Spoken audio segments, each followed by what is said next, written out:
బ్రిటన్లో మరో breaking news చూస్తున్నా. మెదక్ జిల్లా ఎర్రవెల్లి ఫామ్ హౌస్ లో మాజీ సీఎం కేసీఆర్ కీలక సమావేశాన్ని నిర్వహించారు. సమావేశంలో కవిత సస్పెన్షన్, తదనంతర పరిణామాలు, పలు అంశాలపై చర్చించారు.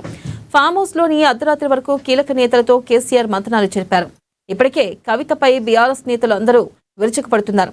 కవిత బీఆర్ఎస్ ద్రోహులతో చేతులు కలిపారంటూ బీఆర్ఎస్ నేతలు విమర్శలు చేస్తున్నారు. ఇవాళ కవిత రియాక్షన్ తర్వాత మాజీ సీఎం కేసీఆర్ డోస్ పెంచే అవకాశం ఉందని తెలుస్తుంది.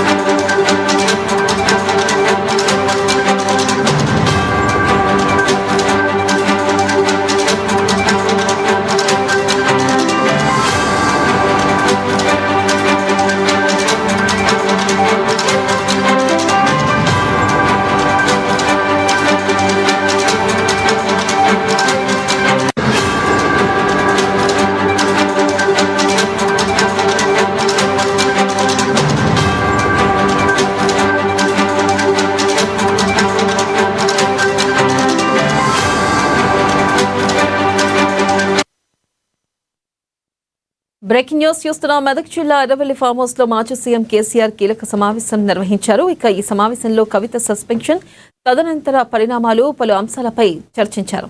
దీనిపై మరింత సమాచారాన్ని మా ప్రతినిధి భవిత ఫోన్ లైన్ ద్వారా అందిస్తారు. భవిత. రైట్ నెల గత 2-3 రోజులుగా వరుసగా కేసీఆర్ వరుస సమావేశాలు నిర్వహిస్తున్నారు. ఒకవైపు సిబిఐ ఎంక్వైరీతో పాటు మరొకసారి కవిత అంశం. అయితే 2 రోజుల నుంచి కవిత అంశం సీరియస్ గా మారింది. నిన్న తాజాగా ఆమెను పార్టీ నుంచి సస్పెండ్ చేస్తూ కూడా ఉత్తర్వులు జారీ చేశారు. అయితే నిన్నటి నుంచి కూడా ఎక్కడ చూసినా కూడా రాష్ట్ర వ్యాప్తంగా నిరసనలు ర్యాలీలు చేసిన సందర్భం కనబడుతుంది. ఒకవైపు జాగృతి కార్యకర్తలతో పాటు ఒకవైపు బీఆర్ఎస్ కార్యకర్తలందరూ కూడా కవిత యొక్క సస్పెన్షన్ సబబే అన్నట్టు కూడా వాళ్ళు వ్యాఖ్యానించినటువంటి నేపథ్యం అయితే కనబడుతుంది.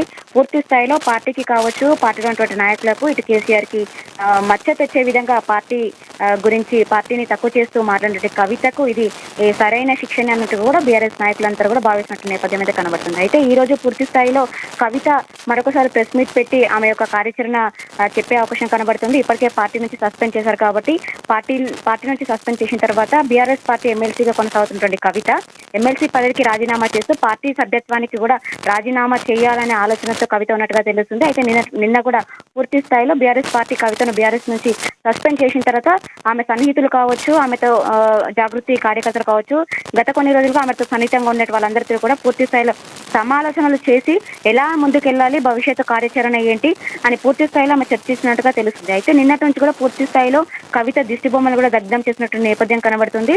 అయితే వీటన్నిటిపైన కూడా ఇప్పుడు కవిత ఎలాంటి నిర్ణయం తీసుకోబోతుందని చెప్పేసి కూడా ఒక ఉత్కంఠ కొనసాగుతున్నట్టు నేపథ్యంలో కవిత తీసుకునే నిర్ణయం ఏంటి, కవిత తీసుకున్న నిర్ణయం పైన మనము ఎలా ఉండాలి అనే అంశాలపైన కూడా మరొకసారి వీళ్ళు చర్చించినట్టుగా తెలుస్తుంది. మరికొద్ది సేపట్లో కవిత ప్రెస్ మీట్ పెట్టిన తర్వాత మరొకసారి కవిత తీసుకునే అంశం పైన కూడా మరొకసారి బీఆర్ఎస్ నేతలు సమావేశం అయ్యే నేపథ్యం కనబడుతుంది. నిన్న కూడా దాదాపు 2-3 రోజుల నుంచి కూడా పూర్తి స్థాయిలో మధ్యరాత్రి 1 గంట వరకు కూడా ఇటు కేటీఆర్ తో పాటు వేముల ప్రశాంత్ రెడ్డి, ఇంకా జగదీశ్వర్ రెడ్డితో పాటు పల్లా రాజేశ్వర రెడ్డి వీళ్ళందరూ కూడా సమావేశం అవుతూ కవిత అంశానికి కావచ్చు, ఈ కాళేశ్వరం ప్రాజెక్ట్ సంబంధించి సిబిఐ ఎంక్వైరీకి సంబంధించి కావచ్చు, నిన్న తాజాగా హైకోర్టు కూడా ఉత్తర్వులు జారీ చేసింది. ఏదైతే పీసీ ఘోష్ నివేదిక ఇచ్చిందో ఆ నివేదిక అనుగుణంగా చర్యలు తీసుకోకూడదు అని చెప్పేసి కూడా కోర్టు ఉత్తర్వులు జారీ చేసింది. మరొకసారి దసరా వెకేషన్స్ అయిపోయిన తర్వాత ఈ విచారణ మరొకసారి చేపడతామని చెప్పేసి కూడా వాళ్ళకు కోర్టు తీర్పునిచ్చినట్టు నేపథ్యంలో కొంతవరకు ఇటు హరీష్ రావుతో పాటు కేసీఆర్ కి ఊరటగానే భావిస్తున్నారు బీఆర్ఎస్ పార్టీ. అయితే దీన్ని తోసిపుచ్చింది ప్రభుత్వం తరపునటువంటి అడ్వకేట్ జనరల్. దీన్ని తోసిపుచ్చుతూ కాళేశ్వరం ప్రాజెక్టు పైన వేసినటువంటి జ్యుడిషియల్ ఎంక్వైరీకి పీసీ ఘోష్ కమిషన్ నివేదిక నుంచి కోర్టు చర్యలు తీసుకోకూడదని చెప్పిందే కానీ ఎక్కడ కూడా సిబిఐ ఎంక్వైరీ ఆపాలని కావని వాళ్ళ విచారణ ఆ ప్రాసెస్ ని కొనసాగించొద్దు అని మాత్రం ఎక్కడ కూడా చెప్పలేదు. అయితే ఎంక్వైరీ అనేది, అంటే సిబిఐ ఎంక్వైరీ అనేది పీసీ ఘోష్ కమిషన్ నివేదిక ద్వారా పోదు. కానీ ఇంతకు ముందుకే కాగ్ నివేదిక ఇచ్చింది, ఎన్డీఎస్ఏ నివేదిక ఇచ్చింది, విజిలెన్స్ నివేదిక, ఈ 3 నివేదికల ద్వారా ఎన్డీఎస్ఏ పూర్తి స్థాయిలో లోతు విచారణ జరిపి బాధ్యులైన అందరిపైన కూడా చర్యలు తీసుకోవాలని చెప్పేసి ఎన్డీఎస్ఏ కూడా రిపోర్ట్ ఇచ్చినట్టు నేపథ్యంలో ఎన్డీఎస్ఏ త్రూ కావచ్చు, కాగ్ నివేదిక త్రూ కావచ్చు, లేదంటే విజిలెన్స్ ఈ నివేదికల త్రూ సిబిఐ ఎంక్వైరీ జరపాలని చెప్పేసి ఇప్పటికే ప్రభుత్వం తరఫున ఏజీ వాదించిన నేపథ్యం కనబడుతుంది.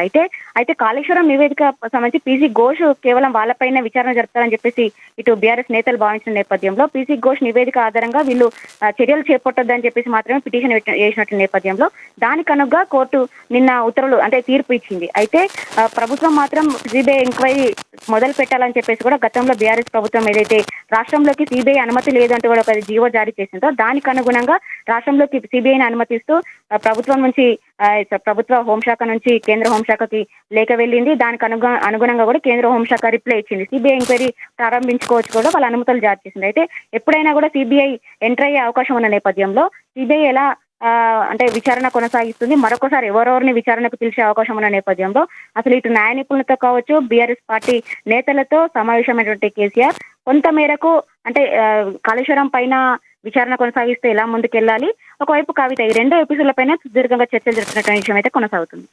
Right, thank you Bhavitha.